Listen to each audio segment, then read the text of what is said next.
ये वाली लाइट भी ऑन कर देना।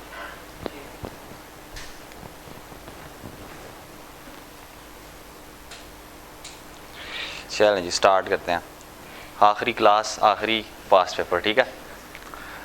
चलो जी, इसमें अगेन बातें रिपीट हो रही हैं उसी तरह की, रिस्क असेसमेंट के प्रोसीजर्स जो इस तरह हमने पिछले पास पेपर में किए हैं वही प्रोसीजर इसमें भी। कोई सिचुएशन है 2 नंबर की, वो सिचुएशन डिस्कस करनी है, 10 नंबर का क्वेश्चन है, 8 नंबर के प्रोसीजर लिखने हैं, ऐसे क्वेश्चन है। फिर ऐसा क्वेश्चन है कि इन्वेंट्री में कोई इशू है तो आप कैसे रिस्पॉन्स करेंगे।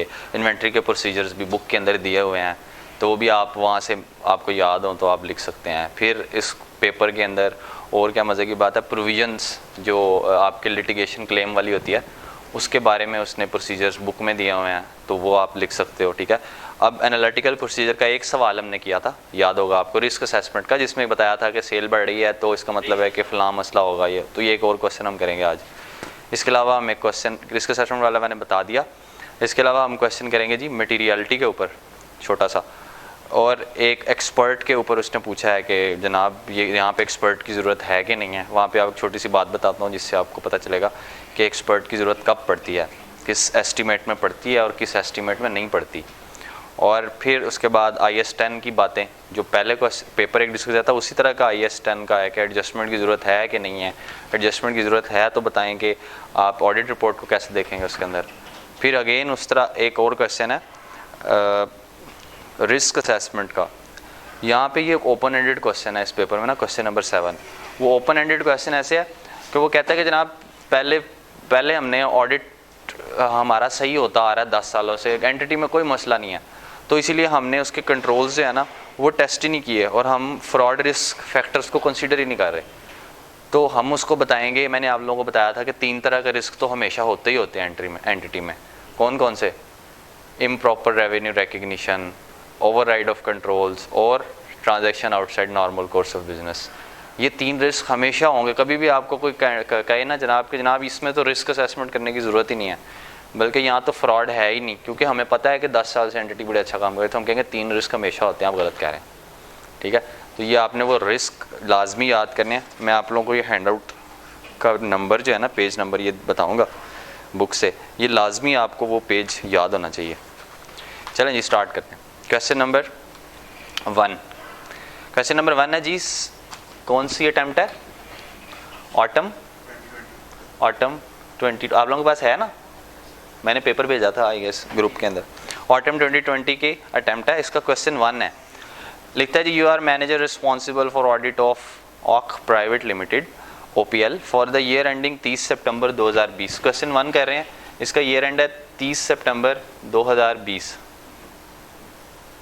और क्या कहता है जी कि हमारे 2 इश्यूज़ हमारे पास आपके नोटिस में हम देना चाह रहे हैं, और हम आपसे ये चाहते हैं इस क्वेश्चन के अंदर कि ऑडिट प्रोसीजर बता दें कौन कौन से इस दोनों पार्ट्स के अंदर अप्लाई करने हैं, और ये बताएं कि ऑडिट रिपोर्ट पे क्या इम्पैक्ट होगा। तो रिस्क असेस 3 फेजेस होते हैं हमेशा ऑडिट के, एक रिस्क असेसमेंट, फिर एक टेस्ट ऑफ डिटेल यानी सब्सटेंटिव प्रोसीजर, और एक कंक्लूजन। तो वो आपसे रिस्क असेसमेंट नहीं पूछ रहा है इसमें, बल्कि प्रोसीजर कैसे अप्लाई करने हैं और रिपोर्ट की इम्प्लीकेशन क्या है। तो आप क्या करेंगे, पहले हम सिचुएशन पढ़ते हैं, हमें ये पता चल गया हमसे वो चाह क्या रहा है, ऑडिट प्रोसीजर और इम्प्लीकेशन ऑन रिपोर्ट, और 2 पार्ट्स हैं और 18 नंबर का सवाल है। तो यानी कि 9 नंबर 1 एडजस्टमेंट के होंगे, 9 नंबर 1, और 9 में से भी 5 इसके होंगे और 4 इसके होंगे, हर एक के हैं, पहला पार्ट का भी और दूसरे का भी। तो इस हिसाब से हमें क्वेश्चन को आंसर करने की कोशिश करनी है। तो during planning the year end inventory count year end का हो रहा है जी। Audit team decided to visit third party premises for inventory valued at 10 million. 10 million inventory है। सबसे पहले तो हमें ये पता चल गया पार्ट ए में कि इन्वेंट्री कितनी है 10 मिलियन, और प्रॉफिट बिफोर टैक्स कितना है 75 मिलियन। तो ये कितने परसेंट बनता है? अप्रॉक्सीमेटली 10% से तो ज़्यादा ही बनता है, ठीक है। तो मटेरियल तो है, ये बात तो हमें समझ आ गई, क्योंकि इसका 10% नहीं तो ये 7.5 आता है, तो मैंने इससे अंदाज़ा लगाया 10% तो ज़्यादा ही है, तो मटेरियल तो होगा 15%। तो मतलब मटेरियल तो है, हमने बात पढ़ी साथ ही हमने नतीजा निकाल लिया। और third party has inform that because of restrictions imposed by the government in the wake of COVID-19. It has limited number of staff and consequently may not allow the audit team to visit its premises for inventory count at year end. तो कहते हैं कि जी corona की वजह से हम आपको वहाँ पे जाने की इजाज़त नहीं दे सकते क्योंकि वहाँ पे सेफ्टी इश्यूज़ हैं और आप जो है ना वो इन्वेंट्री का काउंट नहीं कर पाएंगे। तो आप अभी अगर 30 सितंबर है 2020 तो आप जो है ना 1 महीने बाद काउंट कर लेना। वो ये कहना चाह रहे हैं बेसिकली इस एडजस्टमेंट में। तो वो कहते हैं आप क्या प्रोसीजर अप्लाई करेंगे, इस सिचुएशन को आप कैसे हैंडल करेंगे और ऑडिट रिपोर्ट पे इम्पैक्ट क्या होगा। तो पहले तो आपने एक बात हमेशा याद रखी है, हमने 10 क्लासेस में ये बात डिस्कस की है कि जब भी लिमिटेशन ऑन स्कोप होता है तो पहले हम क्या करते हैं, मैनेजमेंट से पूछते हैं कि जनाब is there any specific reason, genuine reason कि आप जो है वो बात हमें लिमिटेशन और स्कोप कर रहे हैं, मतलब आप इन्वेंट्री हमें काउंट नहीं करने दे रहे, तो क्या कोई वजह है, जेन्युइन रीज़न है। तो कोविड एक जेन्युइन रीज़न है, सही है, ये बात तो आपके इल्म में है। ये तो नहीं कि जनाब मैनेजमेंट इजाज़त नहीं दे रही तो हमेशा उसकी रिलायबिलिटी पर ही डाउट है आपको। तो ठहर के पहले सोचना है कि जनाब ये पॉसिबल है, लिमिटेशन ऑफ स्कोप की वजह क्या है। तो पहले बताएं ऑडिट प्रोसीजर क्या अप्लाई करेंगे।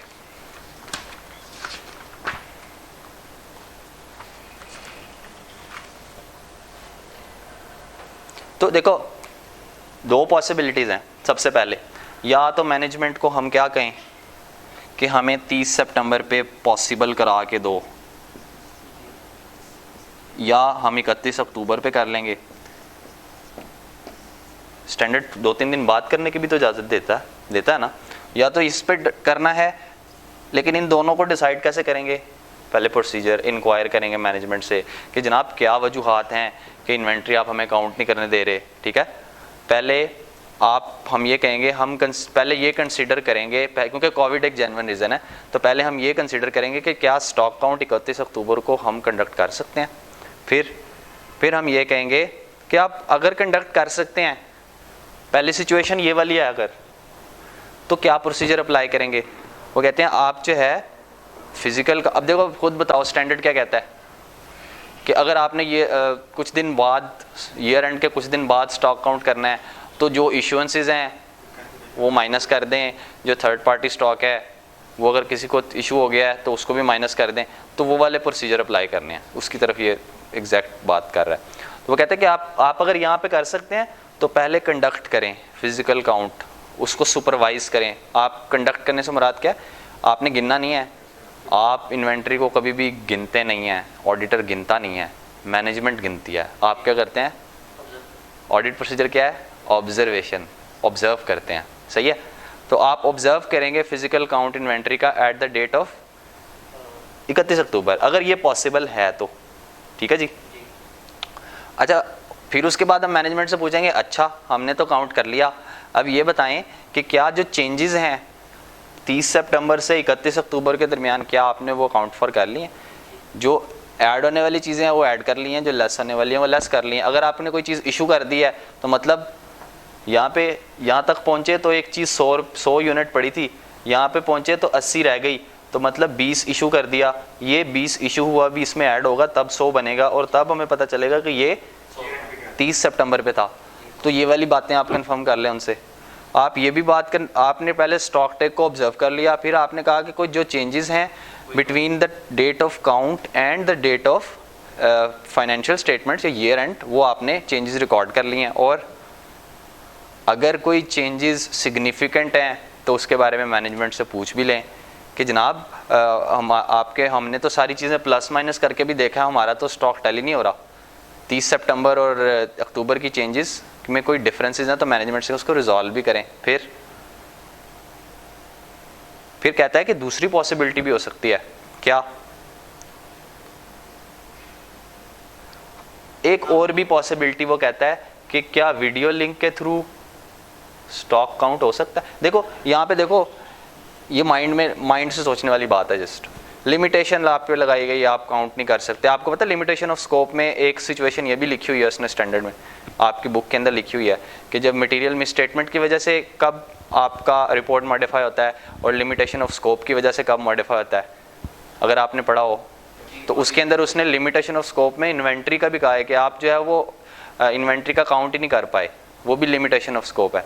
तो जब भी लिमिटेशन ऑफ स्कोप है तो आपने try to perform alternate audit procedure. तो पहला समझौता हमने ये किया कि क्या हम ये समझौता कर सकते हैं अल्टरनेट ऑडिट प्रोसीजर 31 अक्टूबर पे काउंट कर सकते हैं तो किन किन चीज़ों का ध्यान रखेंगे।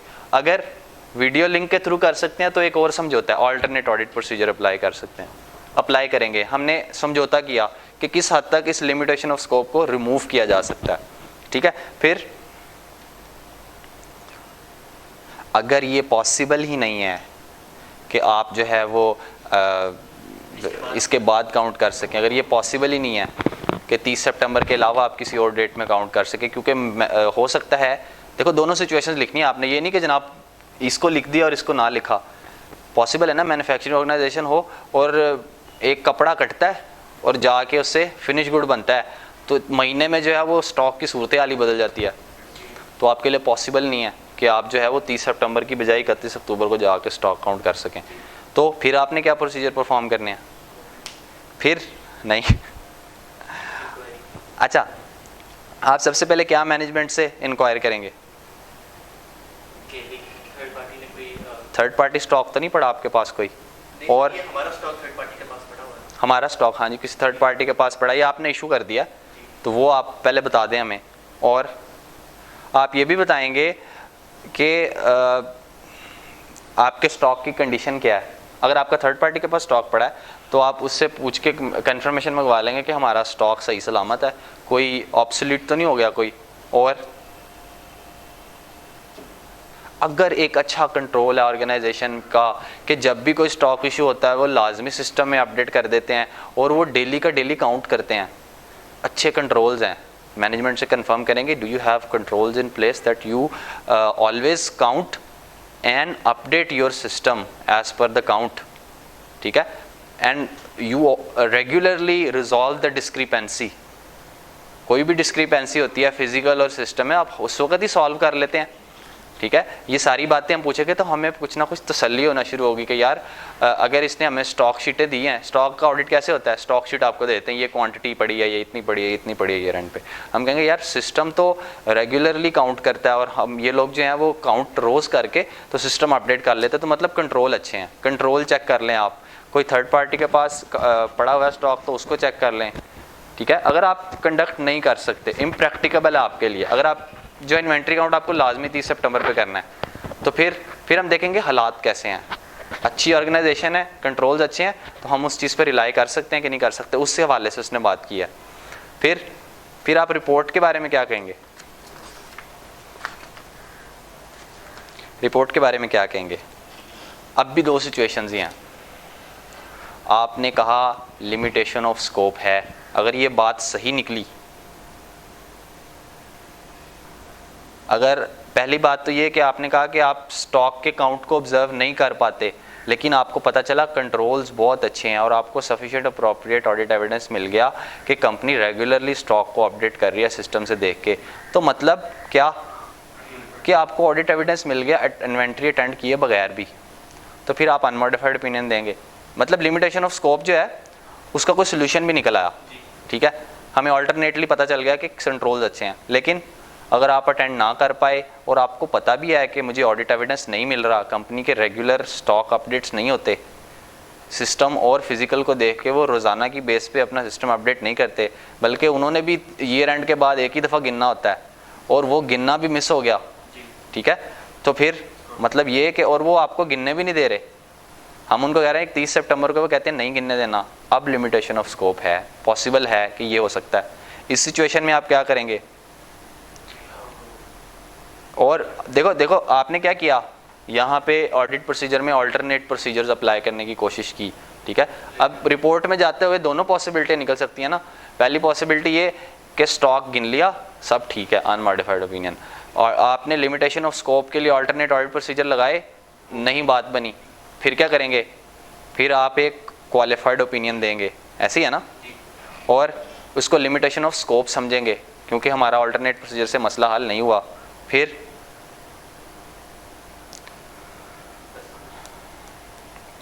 देखो आप अटेंड ना कर पाए और तसल्ली ना हुई, लिमिटेशन ऑफ स्कोप है, आप अटेंड कर पाए, उन्हें आपको इजाज़त दे दी। देखो तीनों 2-3 पॉसिबिलिटीज, आपको अगर इजाज़त मिल गई कि कि जनाब कर लें इन्वेंट्री काउंट, फिर भी तसल्ली ना हुई, फिर क्या करोगे?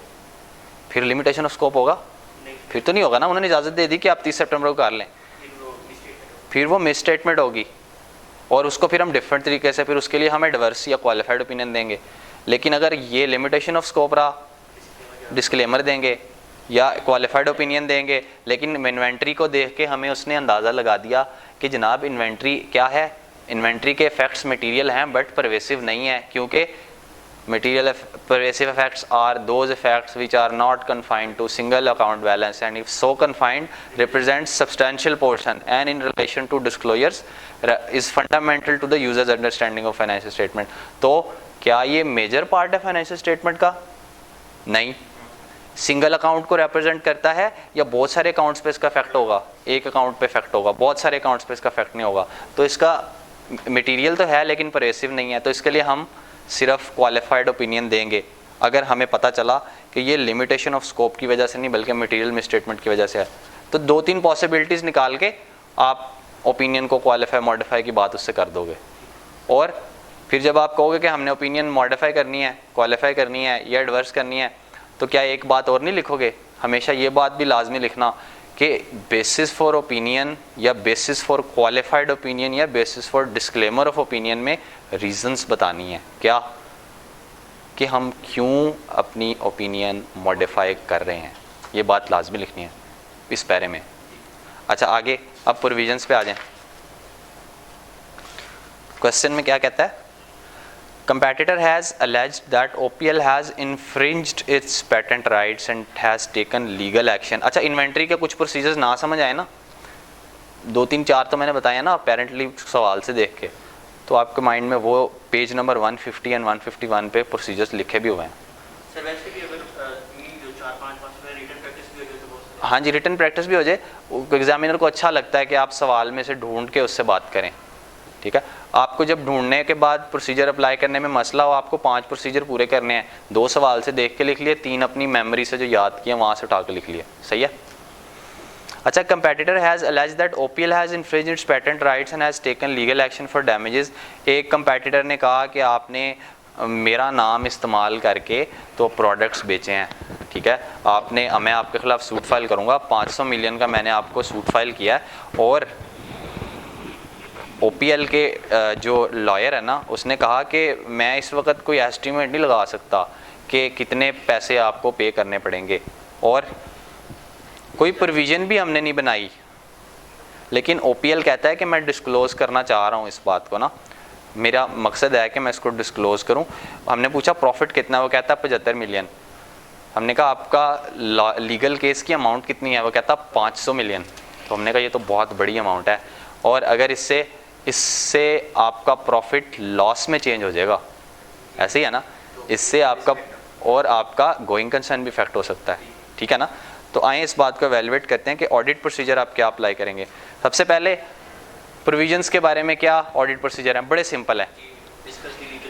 लीगल एडवाइज़र से पूछ लें, पहले मैनेजमेंट के लीगल एडवाइज़र से पूछेंगे आउटकम क्या होगी केस की, फिर अपने लीगल एडवाइज़र, ऑडिटर ने कोई लॉयर हायर किया ना, मतलब, तो उससे पूछ लें कि आउटकम के केस की क्या, दोनों को कंपेयर कर लें, ठीक है। क्योंकि ये प्रोविज़न या एस्टीमेट लगाना ऑडिटर का काम नहीं है, क्योंकि ये एक एक्सपर्ट का काम है, उसकी ओपिनियन को एवेल्युएट करेंगे। और अपने लॉयर और मैनेजमेंट के लॉयर दोनों को कंपेयर करने का मकसद क्या है? कोरोबोरेट का वर्ड सुना है, कोरोबोरेटेड ऑडिट एविडेंस, दोनों को कंपेयर कर लें, ठीक है। मैनेजमेंट का हो सकता है लीगल एडवाइजर मैनेजमेंट के साथ ही मिलाओ, सही है, ये भी हो सकता है। और मिनट्स ऑफ मीटिंग में देख लें कि इस बारे में क्या डिस्कशन चल रही है, बोर्ड ऑफ डायरेक्टर मालिकों की क्या डिस्कशन चल रही है इस बारे में। और हम ऑडिट आज कर रहे हैं, 3 महीने गुजरने के बाद अभी रिपोर्ट साइन कर रहे हो, कंपेटिटर से पूछ लेंगे कि अब आपकी क्या डिस्कशन चल रही है, कोई आउटकम निकली है, सब्सीक्वेंटली चेक कर लें, सब्सीक्वेंट इवेंट्स में भी चेक कर लेना कि जनाब क्या कॉरेस्पॉन्डेंस चल रही है उस कंपेटिटर के साथ आपकी जिसने आपके खिलाफ सूट फाइल किया।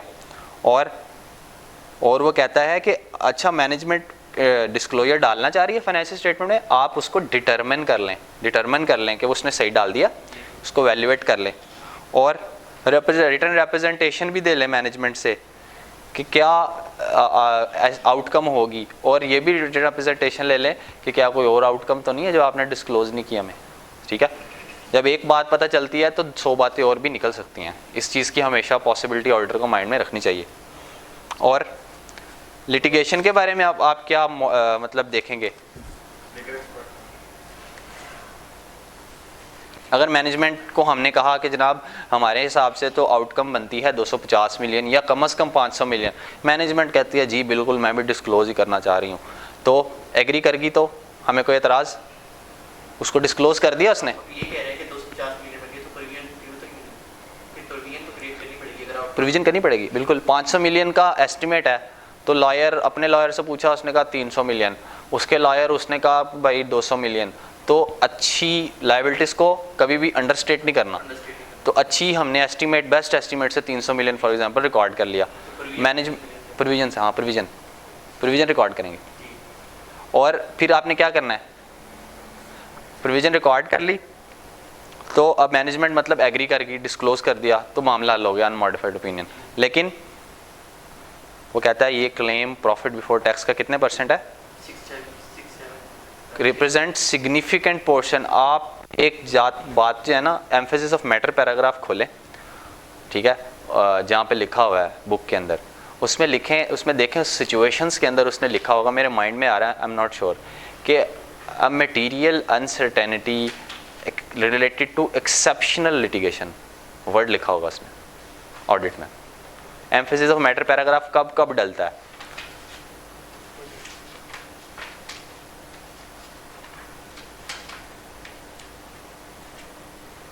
एक्सेप्शनल लिटिगेशन लिखा हुआ है, एक्सेप्शनल लिटिगेशन। तो वो क्या होगा, ये बहुत एक्सेप्शनल लिटिगेशन नहीं है आपके ख्याल में कि प्रॉफिट कंपनी इतना कमाती नहीं जितना उसको उससे 6 गुना ज़्यादा पे करना पड़ सकता है, तो ये एक्सेप्शनल लिटिगेशन है। तो एम्फेसिस ऑफ मैटर पैराग्राफ डालेंगे, डालेंगे ना, आपको बुक से कंफर्म करवा दिया कि आपको डालना पड़ेगा।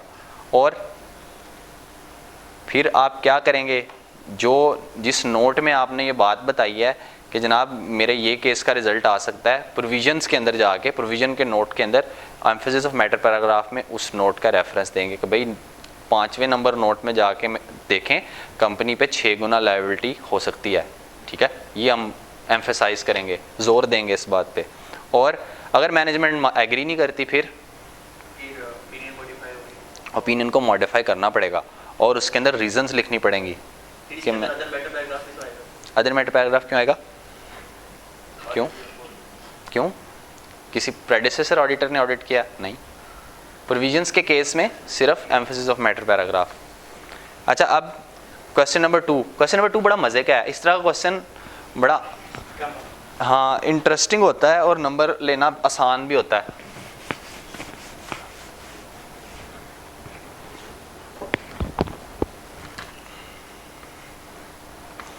You are the manager responsible. अब हम करने लगे क्वेश्चन 2A ऑटम 2020 का। You are manager responsible for audit of PL for the year ended 31 August 2020. PL has large contracts with many government entities during the year. Government has significantly reduced. अच्छा, एक बात बताओ, छोटी छोटी बातें शायद आप लोगों को ना पता हो। सेल्स 2020 में 2019 में सेल्स बढ़ी कितने परसेंट, और अब कितने परसेंट, 50%. कॉस्ट ऑफ सेल कितनी है जी, फॉर एग्जांपल 150, 50% बढ़े तो कितनी होंगी, 225.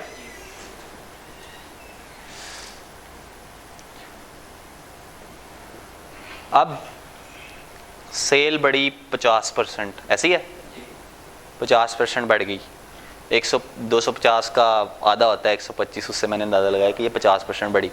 कॉस्ट ऑफ सेल भी 50% बढ़ी। एक फेयर प्रोसीजर है, फेयर रेशो है। अगर आपकी सेल बढ़ रही हो लेकिन कॉस्ट ऑफ सेल कम हो रही हो, ठीक है, ये कोई रेलेवेंट बात नहीं है। हम समझते हैं कि कहीं पे आपने सेल ओवरस्टेट कर दिया है। ये पॉसिबिलिटीज़ हैं जो आप निकाल सकते हैं, ठीक है। अब बताएं, अगर मटेरियल की प्राइसेस बढ़ गई हैं, वो क्वेश्चन में कहता है कि जनाब सेल मेरी बढ़ गई है, कॉस्ट ऑफ सेल मेरी कम हो गई है, लेकिन मेरी मटेरियल की प्राइसेस बढ़ गई हैं, मुझे जो है वो इंपोर्ट करने में अब महंगी चीज़ें मिला करेंगी, तो हम कहेंगे यार आपकी सेल बढ़ गई, आपकी कॉस्ट ऑफ सेल कम हो गई, आप कह रहे हैं पूरा साल मटेरियल की कीमत बढ़ गई है, ये तो कोई बात समझ में आने वाली नहीं है। यहाँ से बात पकड़ सकते हो आप उसकी कि आप गलत कह रहे हो। तो इसको कहते हैं एनालिटिकल प्रोसीजर, कि चीज़ें आपस में मैच करके चलें हम। अगर वो आपको ये कहे कि मेरे मार्जिन्स बड़े अच्छे हो गए हैं, उसकी वजह यह है कि मैंने सेल्स अपने जो प्रोडक्ट बेचता ना उसकी प्राइस बढ़ा दी है, ठीक है, मैं कहूँगा ठीक है आपने प्राइस बढ़ा दिया है, तो कॉस्ट ऑफ सेल भी साथ बढ़ा दी अगर उसने, तो हम उससे कहेंगे कॉस्ट ऑफ सेल क्यों बढ़ी, चीज़ें तो उतनी बेच रहे हो जितनी आप पहले बेच रहे थे, अब आप महंगी बेच रहे होगे। चीज़ें पहले 100 यूनिट्स बेच रहे थे, अब भी 100 यूनिट्स बेच रहे हो, पहले 100 के बेचते थे अब 200 के बेच रहे हो, तो सेल आपकी हो सकता है डबल हो जाए, लेकिन कॉस्ट ऑफ सेल अगर जब तक मटेरियल की प्राइस महंगी नहीं होगी वो तो चेंज नहीं होनी चाहिए ना। तो इस तरह की चीज़ें कंपैरिजन करके आप रिस्क निकाल सकते हो, इसको कहते हैं एनालिटिकल प्रोसीजर। तो यहाँ पे देखो, you are manager responsible for audit of PL, आपके बड़े लार्ज कॉन्ट्रैक्ट्स हैं एंटिटीज़ के साथ, लेकिन गवर्नमेंट ने कहा है कि हम आपके साथ कॉन्ट्रैक्ट, अब ड्यूरिंग द ईयर की बात कर रहा है वो, फ्यूचर की बात नहीं कर रहा, हम आपके साथ कॉन्ट्रैक्ट्स कम कर देंगे। अब हम गवर्नमेंट के आपके कस्टमर, हम आपसे चीज़ें कम लेंगे, और कम ली हैं उसने, वो कह रहा है रिड्यूस्ड इट्स स्पेंडिंग, और वो कहता है हमें करेंसी, हमारा करेंसी हो गया वीक और डॉलर की कीमत बढ़ गई और चीज़ें होगी महंगी, हमें सप्लायर से महंगी चीज़ें मिली। अब देखो नीचे उसने फाइनेंशियल स्टेटमेंट कैसे बनाए हैं, फाइनेंशियल स्टेटमेंट कैसे बनाए हैं, वो कहता है हमारा क्या हो गया 32% हो गया ग्रॉस प्रॉफिट मार्जिन, पिछले साल था 28%। हम आप हमें इंफॉर्मेशन कुछ और दे रहे हैं, रेशोज आपके कुछ और कह रही हैं, आपकी सेल कम हो जानी चाहिए थी, आपकी कॉस्ट ऑफ सेल बढ़ जानी चाहिए थी, आपका ग्रॉस प्रॉफिट मार्जिन कम हो जाना चाहिए था पिछले साल की निस्बत, आपका बढ़ गया, पहला रिस्क, ठीक है। और दूसरा रिस्क, ट्रेड रिसीवेबल के डेज बढ़ गए हैं। इससे क्या मुराद है कि जनाब आपको रिकवरी में मुश्किलात आ रही हैं, मुश्किलात आ रही हैं तो क्या शायद आपके कुछ रिसीवेबल्स राइट ऑफ या प्रोविजन फॉर डाउटफुल डेट्स। आओ इस बात को पढ़ते हैं, इसने लिखा कैसे है। तो हम उसको ये कहेंगे कि increase in gross profit margin is inconsistent with increase in cost of sale, ठीक है। Why? Because devaluation of the local currency and decrease in the volume of sales due to loss of government contracts will result in lower sales and lower GP margins। तो GP margin का increase cost of cell से consistent नहीं है। फिर वो कहता है आपने सिर्फ रिक्वायरमेंट क्या है, आपने इनकन्सिस्टेंसीज फाइंड आउट भी करनी है, पार्ट ए में वो कहता है, दूसरे में कहता है कि आपने प्रोसीजर भी परफॉर्म करने हैं। तो फिर हम क्या प्रोसीजर परफॉर्म करेंगे, वो कहता है आप जो है ना, पहले तो मैनेजमेंट से आपने तो एक बात निकाली है ना, inquire from the management and obtain their explanations on this issue, कि जनाब सेल कम हो गई है, गवर्नमेंट कॉन्ट्रैक्ट्स आपके, सेल आपकी बढ़ गई है, ये जीपी मार्जिन आपके बढ़ गए हैं, हमारे पास सेल की इन्फॉर्मेशन नहीं है क्वेश्चन में, गवर्नमेंट के कॉन्ट्रैक्ट आपके लूज हो गए हैं, प्राइसेस आपकी बढ़ गई हैं, लेकिन आपके जीपी मार्जिन इंक्रीज हो गए हैं, आपके पास कोई रीज़न है? This is the first procedure, inquiry. फिर अब पॉसिबिलिटी क्या है, से आपके जीपी मार्जिन बढ़ जाएं, वजह क्या है, कोई अगले साल की सेल आपने यहाँ रिकॉर्ड करके ओवरस्टेट कर दी हो, तो कट ऑफ टेस्ट कर लें कि कोई अगली इनवॉइसेस तो नहीं पीछे रिकॉर्ड कर ली, तो उससे आपको अंदाज़ा हो जाएगा। वो जो 5 इनवॉइस हैं पिछली और अगली, वो तो एक जस्ट बेंचमार्क है, कुछ आगे जाके इनवॉइसेस चेक करें कि वो इनवॉइसेस जो हैं वो इस साल में तो नहीं रिकॉर्ड हुई, ठीक है। और हाँ, मतलब वो किस तरह आप इन्वेंट्री की कॉस्ट वगैरह चार्ज कर रहे हैं, क्या सारी की सारी कॉस्ट आपने ले ली है, लेबर मटेरियल की जो अगर आपने कॉस्ट ली है उस प्रोडक्ट की कॉस्ट ऑफ सेल में, तो क्या वो पुराने वाले रेट पे ले लिए हैं या जो नए रेट्स हैं उस पे लिए हैं, तो ये सारी बात आप चेक कर लोगे, बड़ी सिंपल सी। आगे दूसरी बात, अच्छा मुझे ये बताओ, आपके accounts payable to cost of sale ratio का क्या मतलब है? Account payable to cost of sale ratio का मतलब है अकाउंट पेएबल को उसने ऊपर रखा, कॉस्ट ऑफ सेल को नीचे रखा और दोनों का रेशियो निकाल लिया। पहले रेशियो था 0.28, इस साल रेशियो है 0.2, तो क्या मुराद है? बढ़ना चाहिए था, अकाउंट पेबल क्यों? क्योंकि मटेरियल की कॉस्ट बढ़ रही है। हाँ देखो, पहले आप चीज़ ले रहे थे 100 रुपये की, ठीक है, अब वो आपको मिल रही है 120 रुपये की।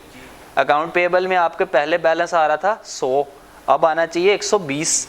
और जब 120 को कॉस्ट ऑफ सेल पे डिवाइड करोगे 500 की, और 100 को डिवाइड करोगे, इसका जवाब 0.5 आएगा।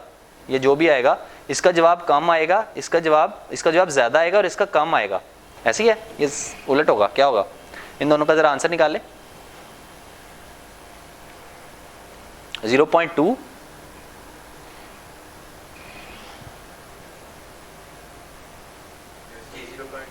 और 0.24। तो आपकी तो रेशो बढ़ नहीं जानी चाहिए। पिछले साल आपकी 0.28 है, अब 0.20 हो गई है ना? तो आपकी रेशो तो आपके एक्सप्लेनेशन से अगेंस्ट बात कर रही है, दोनों चीज़ें मैच नहीं हो रही। तो आप क्या कहेंगे उसको? Account payable to cost of ratio sale ratio has decrease significantly despite weakening of the local currency. तो आप क्या प्रोसीजर परफॉर्म करेंगे? हम ये प्रोसीजर परफॉर्म करेंगे कि ट्रेड पेएबल को नॉर्मली जो है ना, जिस डेट पे आपने परचेज़ की होती है ना, ईयर एंड के डेट के ऊपर उसका रेट लगा के उसका एक्सचेंज गेन लॉस रिकॉर्ड करते हैं।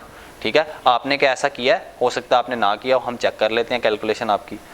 हो सकता है कि आप देखो, क्रेडिटर के ऊपर नॉर्मल प्रोसीजर तो अप्लाई करने ही करने, आप कन्फर्मेशन भेज के पूछ लो उनसे कितना बैलेंस है, और पिछले साल के वर्किंग पेपर से चेक कर लो कि कोई आपने सप्लायर तो नहीं मिस कर दिया।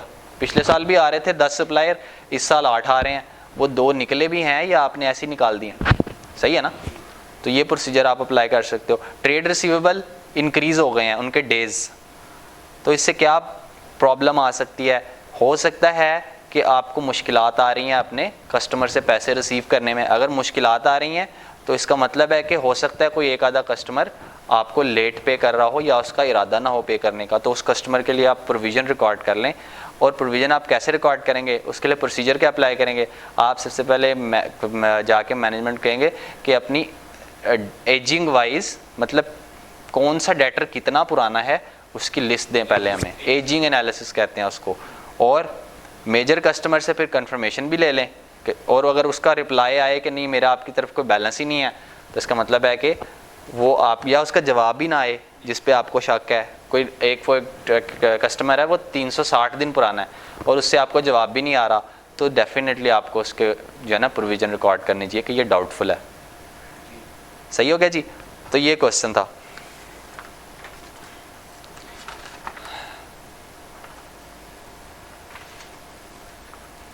अच्छा, अब क्वेश्चन नंबर 2 का बी पार्ट है।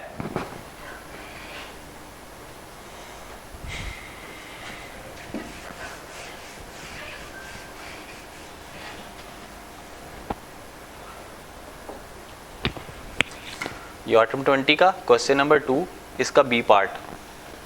बी पार्ट में वो क्या कहता है? बी पार्ट में वो कहता है कि your firm is the statutory auditor of TPL for the year ended 30 June 2020। During the final review of the audit work, your audit team informed you that TPL uses a third-party software for its payroll. देखो story क्या है इस question में? Story ये है कि वो कहता है एक सॉफ्टवेयर हमने देखा उस पर सैलरीज जो लोगों को पे कर रहे हैं ना, उस पर टैक्स नहीं कटा हुआ। सैलरी पे आपने टैक्स में पड़ा हुआ है, सैलरी पे टैक्स कटता है, ठीक है। और वो टैक्स जो है वो हर महीने कटता है। अगर आपकी सैलरी है ना 15 लाख पर ईयर या 1 लाख पर ईयर, 6 लाख से ज़्यादा तो टैक्स लगता है, तो आपका टैक्स जो है ना वो साल का कैलकुलेट करके उसको 12 पे डिवाइड करके हर महीने कटता रहता है, ठीक है। तो आपने देखा कि वो सही तरह डिडक्ट नहीं हो रहा, ठीक है। और आपने देखा कि यार अच्छा, अगर एक का डिडक्ट नहीं हो रहा तो हो सकता है 10 का ना हो रहा हो, सारे एम्प्लॉयज़ का भी। आपने उसको मल्टीप्लाई कर लिया 10 से, और जितनी अमाउंट है ना, जितना टैक्स कम कटा हुआ उसकी अमाउंट बना ली, वो निकली 9,20,000। आपका मटीरियलिटी लेवल था 1 मिलियन।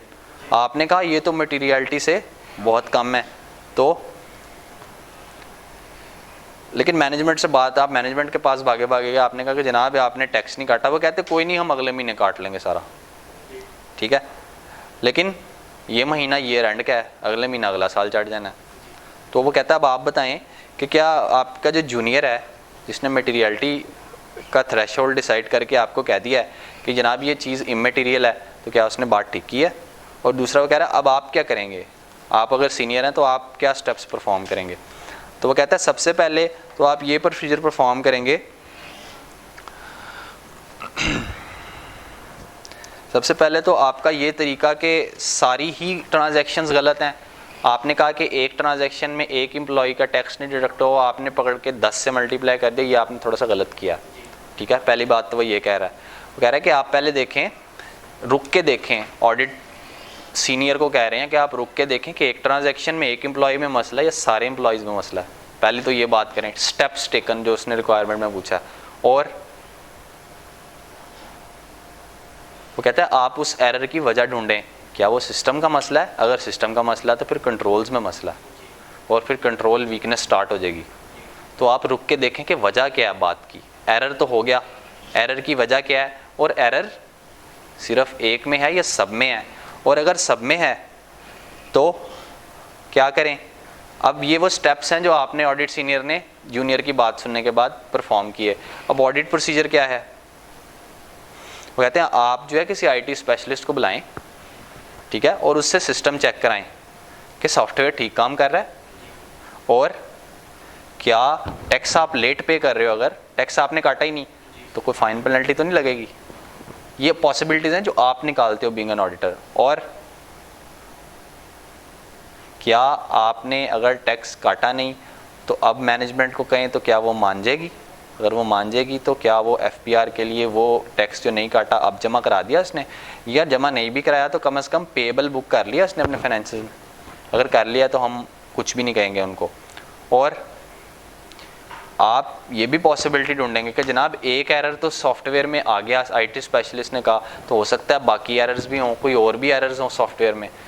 जब भी कोई चीज़ हाईलाइट हो जाए तो हम 3-4 जगहों पे ले जाते हैं उस बात को कि हो सकता है फिर और भी जगहों पे मसले हों, ठीक है ना। वो मतलब बददिल हो जाते हो आप, और वो होना भी चाहिए आपको ऑडिटर को, ठीक है।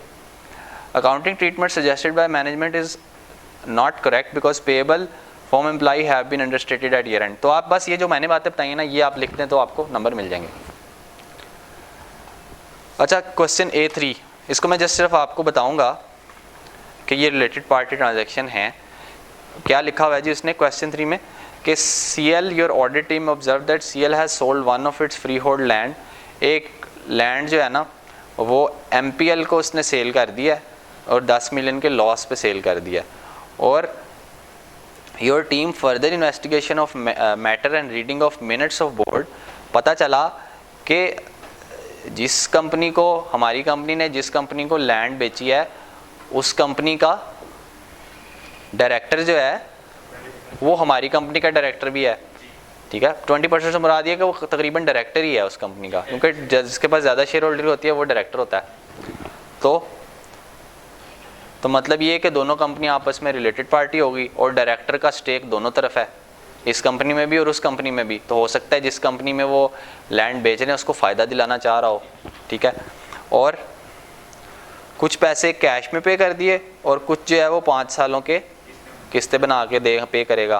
तो वो कहता है कि कोई प्रोसीजर्स आप अप्लाई करेंगे और ये बताएं कि क्या ये रिलेटेड पार्टी। वो हमने कहा कि यार सबसे पहले तो अगेन वही बात, सबसे पहली बात कि ये वो रिलेटेड पार्टी ट्रांजैक्शन है जिसको हमने आइडेंटिफाई किया और मैनेजमेंट ने डिस्क्लोज़ नहीं किया। तो ये क्या है, it's contravention to the accounting standard कि आपने इस बात को डिस्क्लोज़ नहीं किया, ठीक है। अब इससे मुराद ये है कि हो सकता है कि ये चीज़ outside the normal course of business हो या आर्म्स लेंथ के ऊपर ना की गई हो, ठीक है। ये 2-3 बातें आप लाजमी लिखते हो रिलेटेड पार्टी में। और ये भी हो सकता है कि आप जो है फेवरेबल टर्म्स के ऊपर उनको दे रहे हो, ये सारी चीज़ें। तो फिर इन सारी बातों की जो वजूहात हैं, ये रिस्क है, इनका आप हल कैसे निकालोगे, आप क्या काम करोगे। अब वो काम जो है ना वो पेज नंबर 182 है चैप्टर 11, उसमें उसने बताए हुए हैं रिलेटेड पार्टी अगर आपको आइडेंटिफाई हो जाए तो आपने क्या क्या करना है। पहले तो मैनेजमेंट से पूछोगे कि हाँ भाई आपकी टर्म्स क्या हैं, एग्रीमेंट है दोनों का आपस में कि जनाब किस रेट पे बेचना है, और क्या अब आपने सारी ट्रांजैक्शंस हमें बता दी हैं, मैनेजमेंट से पूछेंगे, ठीक है। और क्या आर्म्स लेंथ के ऊपर वो ट्रांजैक्शन की है, और उस रिलेटेड पार्टी जिससे आप बेच रहे हो आपका सिस्टम क्यों नहीं आइडेंटिफाई कर पाया कि ये रिलेटेड पार्टी है, हमारे कहने पे आपने ये आइडेंटिफाई किया है। और आप ये भी पूछोगे मैनेजमेंट से कि इस डायरेक्टर जिस डायरेक्टर के इधर भी डायरेक्टरशिप है और इधर भी डायरेक्टरशिप है दोनों कंपनियों में, इनका दोनों के ऊपर इन्फ्लुएंस कैसा है, क्या वो डिसीजंस को ज़्यादा इफेक्ट कर पाता है कि नहीं, और बाकी कुछ बातें वो लिखी हुई हैं। If you identify undisclosed related party transaction, ये वो लिखा हुआ ना इस डब्बे में, तो वो फिर आप बातें प्रोसीजर यहाँ पे रिपीट कर सकते।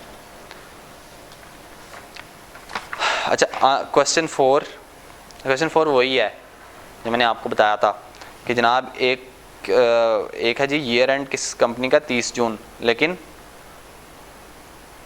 फाइनेंशियल स्टेटमेंट इशू हुई है 15 सितंबर को, ठीक है। और अब हमें फाइनेंशियल स्टेटमेंट के भी इशू होने के बाद पता चला है कि डेटर बैंकक्रप्ट हो गया। तो क्या चीज़ है ये?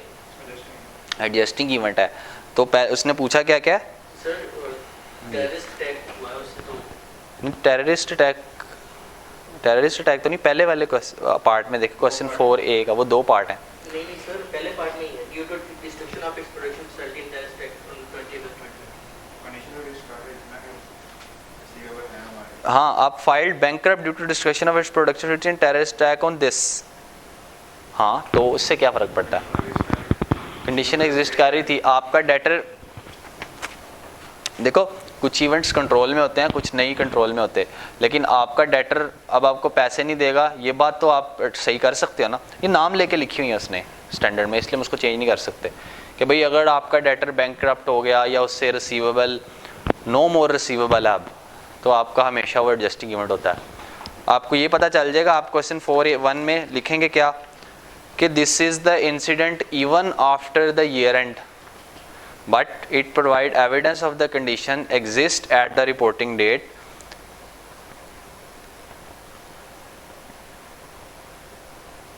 It's non-adjusting event. It's non-adjusting event.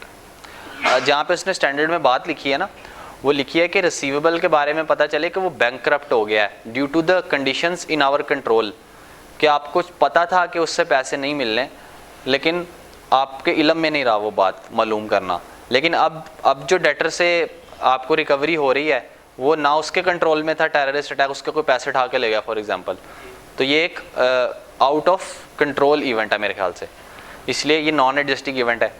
तो नॉन एडजस्टिंग इवेंट है तो फिर it do not provide the evidence of conditions exist at reporting date. पहली बात तो आप ये लिखेंगे, और फिर इससे फाइनेंशियल स्टेटमेंट को अमेंड करना भी ज़रूरी नहीं है। फिर क्या करना ज़रूरी है? डिस्क्लोज़ करना। डिस्क्लोज़ करने में क्या चीज़ ज़रूरी है?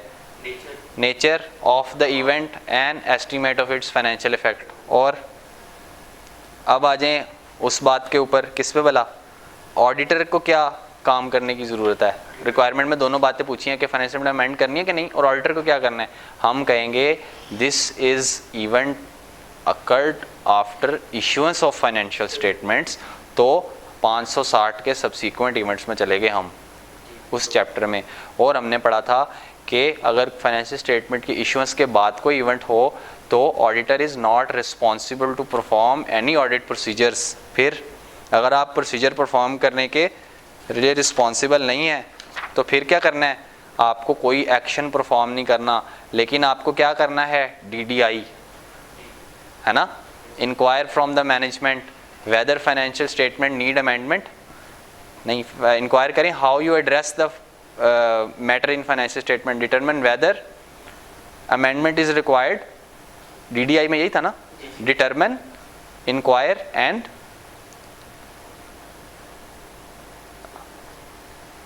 determine, discuss the matter with management, determine whether financial statement need amendment and inquire from the management how they want to address the matter in financial statement। तो फिर अगर इन सारी बातों से पता चला कि फाइनेंशियल स्टेटमेंट अमेंड करने की ज़रूरत है, और तो आप क्या करेंगे? अपने प्रोसीजर को न्यू ऑडिट रिपोर्ट तक एक्सटेंड करके न्यू ऑडिट रिपोर्ट उनको दे देंगे। सही है, लेकिन आपकी रिस्पॉन्सिबिलिटी कोई नहीं है। अब तीसरी बात NRV एडजस्टमेंट वाली, कि हमें दूसरी बात ये कि NRV एडजस्टमेंट वाली कि हमें पता चला कि स्टॉक जो है वो बाद में उसकी प्राइस कम हो गई है, इसलिए जो हमने करंट अमाउंट पे स्टॉक रिकॉर्ड किया है वो सही नहीं है, तो ये हमेशा एडजस्टिंग इवेंट है। ऐसे ही है ना?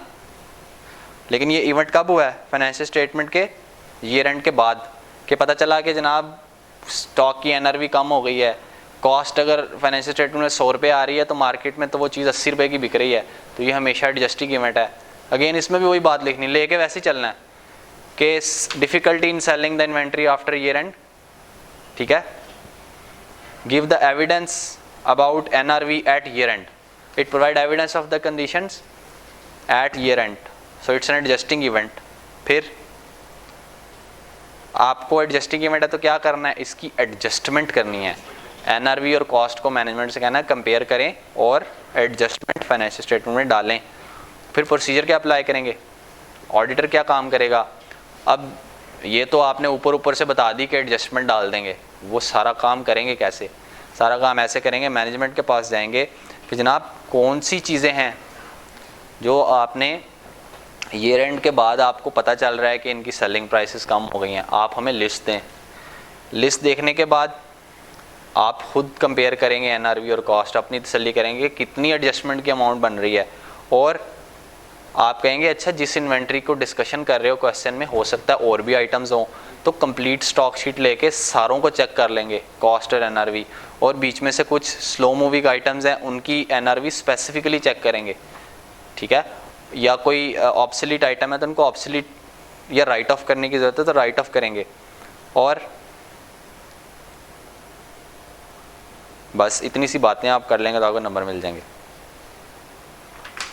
क्वेश्चन 5 देखें। क्वेश्चन 5 बड़ा अपने नेचर में ना डिफरेंट सा क्वेश्चन है। वो आपसे 6 नंबर से पूछना चाह रहा है। 6 नंबर के क्वेश्चन में, you are manager responsible for audit of BL, your team has asked for your guidance whether to involve an audit expert. अच्छा देखो, दो तरह के ना एस्टिमेट्स होते हैं, शायद आप लोगों को अब पढ़ के पता चलेगा। एक होते हैं रूटीन अकाउंटिंग एस्टिमेट्स,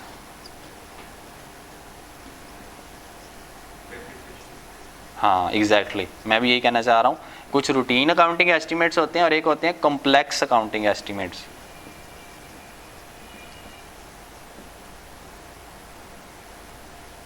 इसकी एग्जांपल, अब ये एग्जांपल अपने माइंड में रख लो, इसी में से सवाल आता है normally. Depreciation routine accounting estimate, useful life routine नहीं है, प्रोविजन फॉर डाउटफुल डेट,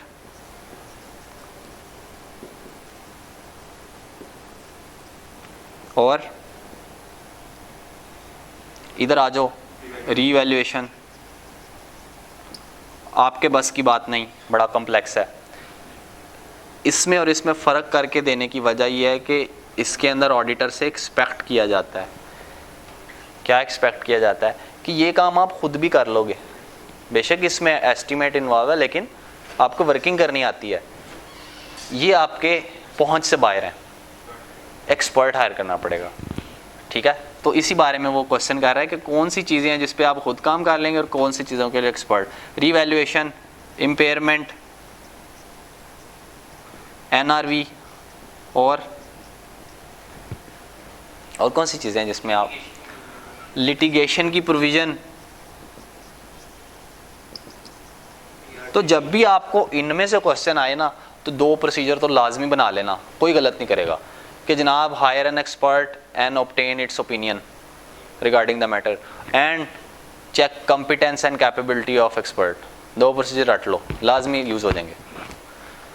तो क्वेश्चन 5 में वो क्या पूछ रहा है कि जनाब एक्सपर्ट की इन्वॉल्वमेंट के बारे में हमें प्लीज़ ओपिनियन दें कि क्या provision for doubtful date 100 million के हैं, इसके बारे में हम कोई एक्सपर्ट हायर कर लें, और एक फिक्स एसेट की रीवैल्यूएशन है और उसका रीवैल्यूएशन सरप्लस 80 मिलियन का, दोनों में से किसके लिए एक्सपर्ट हायर करें और किसके लिए ज़रूरत नहीं है। तो आंसर करने का तरीका मैटर करता है। बात तो हमें समझ आ गई कि क्या होगी। कहता है valuation of provision for doubtful debt, auditor may use the work of an expert to provide knowledge relevant to the audit. आपने किस पर्पज़ के लिए एक्सपर्ट हायर करना है जिसके बारे में आपको टेक्निकल नॉलेज नहीं है। तो कहते हैं provision for doubtful debt is a routine accounting estimate, आप ये लिख सकते हो, provision for doubtful debt is routine accounting estimate for which auditor is expected to have expertise and can be verified by the auditor himself through evidences. कौन कौन से evidences? Ageing, subsequent receipts. तो audit team do not require expert for valuation of provision for doubtful debts. तो ये बातें सारी आपको पता है लेकिन आप लिख नहीं पाओगे, इसलिए पढ़ लो और एग्जामिनर कमेंट भी पढ़ लो तो आपको पता चल जाए कि प्रोविजन फॉर डाउटफुल डेट के लिए आप प्रोसीजर परफॉर्म करते हो, बाकायदा एजिंग लेते हो, सब्सिक्वेंट रिसीट चेक करते हो और वर्किंग चेक करते हो कि किस पे प्रोविजन बनानी है किस पे नहीं। तो इसके लिए एक्सपर्ट की ज़रूरत नहीं है, और एक्सपर्ट की ज़रूरत आपको तब पड़ती है जब आपके पास किसी चीज़ का टेक्निकल नॉलेज नहीं होता। लेकिन ऑडिटर से एक्सपेक्ट किया जाता है कि प्रोविजन फॉर डाउटफुल डेट एक रूटीन अकाउंटिंग एस्टिमेट है, इसके बारे में आपके पास सारी टेक्निकल नॉलेज है। टेक्निकल नॉलेज नहीं, बस एक्सपर्टीज़ हैं। फिक्स्ड एसेट रिवैल्यूएशन, वो कहता है फिक्स्ड एसेट है तो मटेरियल, दोनों बात तरफ आपने मटेरियलिटी का जिक्र तो करना है कि जनाब प्रॉफिट बिफोर टैक्स दिया हुआ है क्वेश्चन में, और उसका रिसीवेबल का प्रोविजन फॉर डाउटफुल डेट का अमाउंट भी दिया हुआ है और रिवैल्यूएशन का अमाउंट भी दिया हुआ है। तो रिवैल्यूएशन के बारे में पहली बात ये तो मटेरियल है, और due to the complexity involved in the accounting estimate revaluation, for revaluation auditor don't have technical expertise, तो क्या करोगे? We need to hire expert and we will confirm this through the valuation report, और sufficient appropriate audit evidence हमें report से ही मिलेगा, ठीक है, क्योंकि हमारे पास एक्सपर्टीज़ नहीं है। तो ये बात आप लिखोगे, ये बात आपको बड़ी काम आएगी। एक ये, और एक जो मैंने आपको अभी बतानी है वो है क्वेश्चन, ये वाला जो वेग सा क्वेश्चन है ना, क्वेश्चन मेरे ख्याल से मैंने आपको लास्ट कौन सा क्वेश्चन बताया था, क्वेश्चन 7। आप क्या हैं? Audit manager responsible for audit of BTL at planning stage. आपको ये पता चला, ये क्वेश्चन 7 है। Your audit team has assessed that there is no significant risk of material misstatement due to fraud. भाई मटेरियल मिसस्टेटमेंट वो कहता है फ्रॉड की वजह से भी नहीं है, ओवरराइड ऑफ कंट्रोल की वजह से भी नहीं है, ठीक है। The audit team assessment is based on the fact that हमारा ये क्लाइंट 10 साल से है, इसीलिए मैं ये नतीजा निकालता हूँ कि इसमें तो फ्रॉड है ही नहीं क्योंकि कभी मिला ही नहीं, और कंट्रोल भी ठीक है क्योंकि कभी कंट्रोल की डेफिशिएंसी हमें आइडेंटिफाई ही नहीं हुई, और ना कोई मटेरियल मिसस्टेटमेंट पिछले 10 साल में निकली है। तो वो कहता है कि आपका क्या ख्याल है, आप मैनेजमेंट की इस बात को या ऑडिट टीम की इस बात को, जिसने भी ये बात की है, आप मान लेंगे और रिस्क असेसमेंट परफॉर्म नहीं करेंगे? वो कहता है जब ऐसी बात हो ना तो आपको एक बात लाजमी याद रखनी चाहिए कि कभी भी ये 3 रिस्क कंपनी में रिमूव नहीं होते। कौन से? इम्प्रॉपर रेवेन्यू रिकग्निशन, हाँ रेवेन्यू रिकग्निशन, और मैनेजमेंट ओवरराइड ऑफ कंट्रोल,